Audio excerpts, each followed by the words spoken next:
Magandang araw Pilipinas. Ayan, buhay probinsya. Tara na dito sa aming munting bukid. Nandito ako ngayon sa aming probinsya.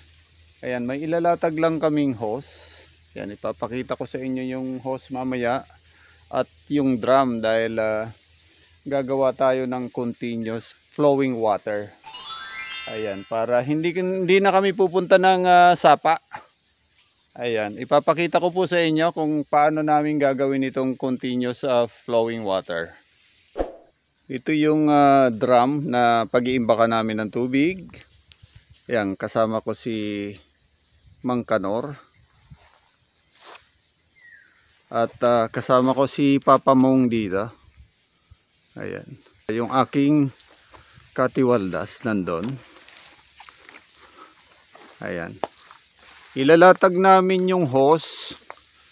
Meron kasing sapa doon sa dulo. Tapos hahatakin namin itong hose. Ayun yung hose. Ayun. Hanggang doon sa dulo. At papunta doon yung hose sa bandang taas. Yan, ilalatag namin. Para magkaroon kami ng continuous supply ng tubig. Ayan, para hindi na kami doon pupunta sa sapa. Ayun, nandun yung sapa.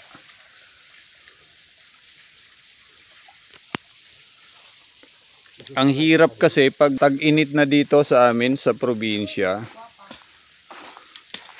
Humihina ang daloy ng tubig dito sa sapa. Dito kami naigib. Ayan, diyan kami naigib. Ang gagawin namin dito, papaakyatin namin yung tubig. Tapos, iipunin namin dun sa drum na pinakita ko kanina. So, ingat-ingat lang para kasi medyo matarik ang paglalagyan namin. Hanggang dun sa taas na yon, doon namin ilalagay yung hose na ilalatag namin. Hindi ka na magsinilas ha? Ayun, nandun na si Papa Mong. Nandun din yung aking katiwaldas. Ayan, nilalatag. Naglalatag pa lang kami ng hose. Titingnan natin kung makakakuha tayo ng continuous water dito sa aming munting bukid. Ayan, medyo mahirap dahil madulas at matarik ang daan. So, konting tiyaga lang. Ayan. Mag-aalatarsan tayo dito. Ayan si Papang Mong. Ayan, sanay na ito sa bukid. Huwag lang malalaglag. Ayan. Medyo madulas kasi ang daan. So, ayun. Malapit na. So, isa pang akyatin.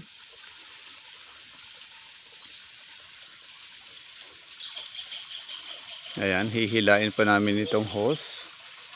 Medyo kapos ng konti pero magagawa na namin paraan mamaya. Ayan, umaakyat uli si Katiwaldas. Kasi ang gagawin namin, lalagyan lang namin ng imbudo yung pinakadulo ng hose para doon pumasok yung tubig. At dito naman sa dulo, nandun nakaabang yung drum. Ito na nga, nandito na kami sa may bandang pinakapuno ng pagkukuhanan namin tubig. Ayun si Papa Mong. Nandun si Katiwaldas. Ayun, nakakulay green.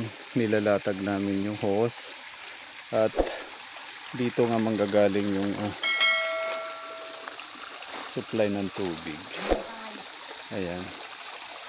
Okay na na. Kukunin ko na lang yan mamaya. Ayan. Dito namin ilalatag. At nandun na yung pinakadulo ng hose. Ayan. Ayan. At ito na nga guys. Ayan yung aming continuous flowing water. Ayan. Di na namin kailangan ng kuryente dito. At nakakuha nga kami ng tubig na pandilig sa aming mga itinanim na halaman Yan yung mga rambutan, pati na rin yung mga kalamansi. Ayan. Ito yung pinaka-host niya. Ayan. Babaybayin natin to hanggang dun sa pinakadulo. Ayan. At dito na nga. Ayan. Ito yung aking mga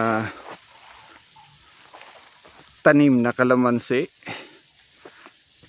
Ayan, makikita nyo.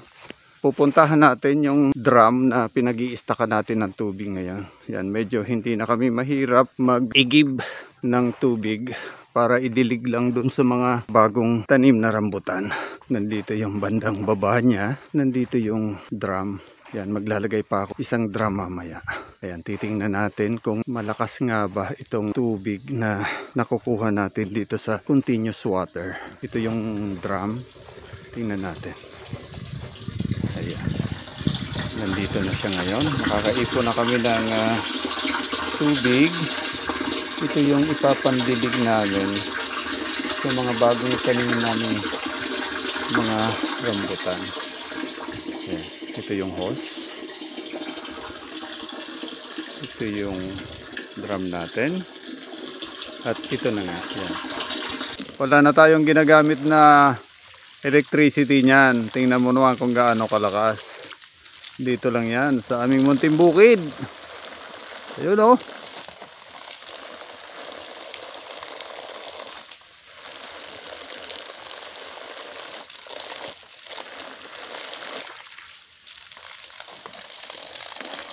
Napakalakas ng tubig. Tingnan mo naman yung sirit oh.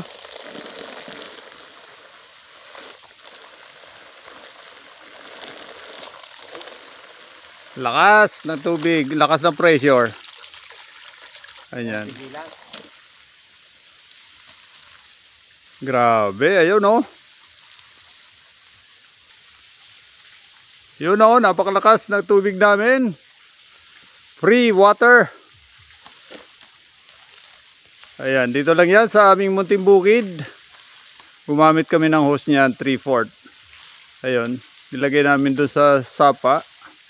At nakakuha na kami ng tubig. Ayan, may 2 drum, punong-puno na. Kailangan takpan na namin dahil punong-puno na yung drum namin ng tubig. Ayan, tingnan mo naman, napakalakas ng tubig. Ayan. Grabe. Pandilig yan pag panahon na ng tag-init dito sa aming munting bukid. Ayan, maraming salamat po sa inyong lahat.